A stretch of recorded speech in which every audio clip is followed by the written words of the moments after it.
Hi. So today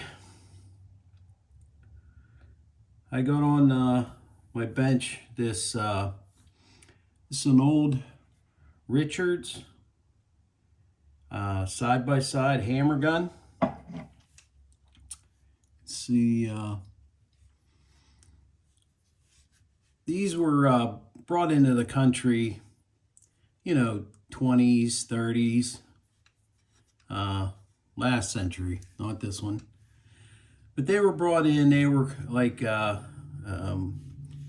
these were considered cheap knockoffs to the higher grade guns, LC Smiths and Fox and all that stuff. These have a lot of similarities to those guns. These were made in Belgium. And on the barrel here, I don't know if you can see it or not, but it's marked laminated steel. So that's what they were. This is a 20-inch gun. I believe it always was a 20-inch gun. If not, oh no, it wasn't. Here, it wasn't a 20-inch gun. I'll have to solder that. See right there? But these guns, by today's standards, were made pretty good. I mean, it had a doll's head lockup, and a solid extractor, mechanical, not spring-loaded. It had the, this was positioning, and this is the lockup right here. There was only one lockup on it. See a little notch down in there? I think you can see that, maybe. Yeah, you can see that right there. But that's how they locked up. They weren't bad guns, but obviously, like you could see, like around by the barrel, see how the finish wasn't the greatest. But they had all the great things going for them.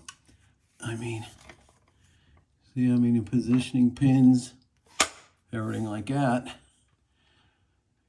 But this one here, because it says it's laminated steel and we don't really know the origins of it. I mean, we do know the origins, but how well it was made. I mean, there's never no cracks in the stock or anything like that. This is suspect. I don't know if that was ever changed or not, but they did a pretty damn good job about it. Metal butt plate. Metal butt plate. And someone put a nice polyurethane finish on it. Yeah, so, but anyway, so we got that. We're not going to shoot any shotgun shells through this. I could load down some and shoot them, but I can probably take this gun. I just happen to have these two barrel liners. These are 4570.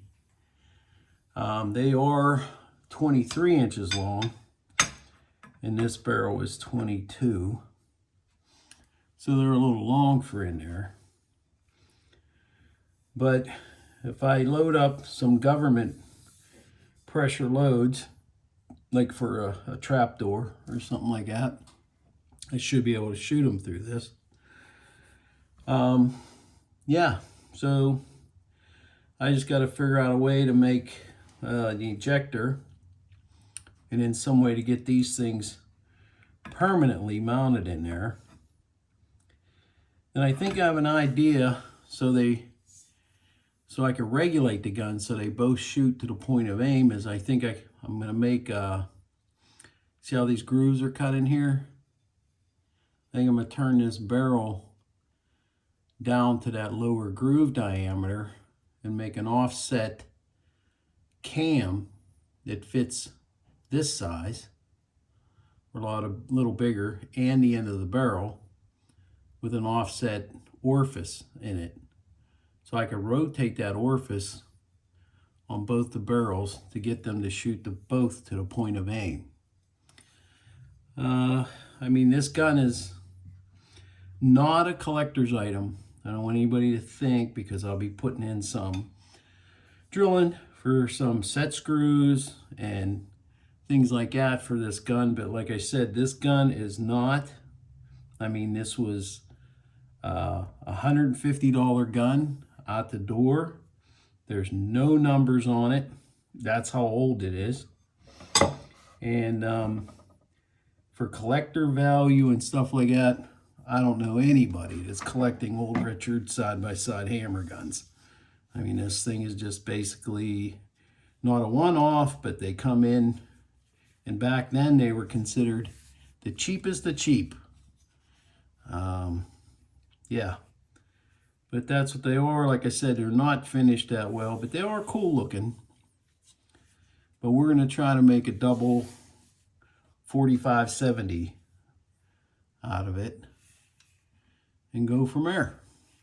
But that's my next project, besides other things. But this is the next one I'm going to be working on. Got a nice little flower or something on there. It's pretty neat. That's the only engraving on the whole gun. All right, well, so I'll be working on.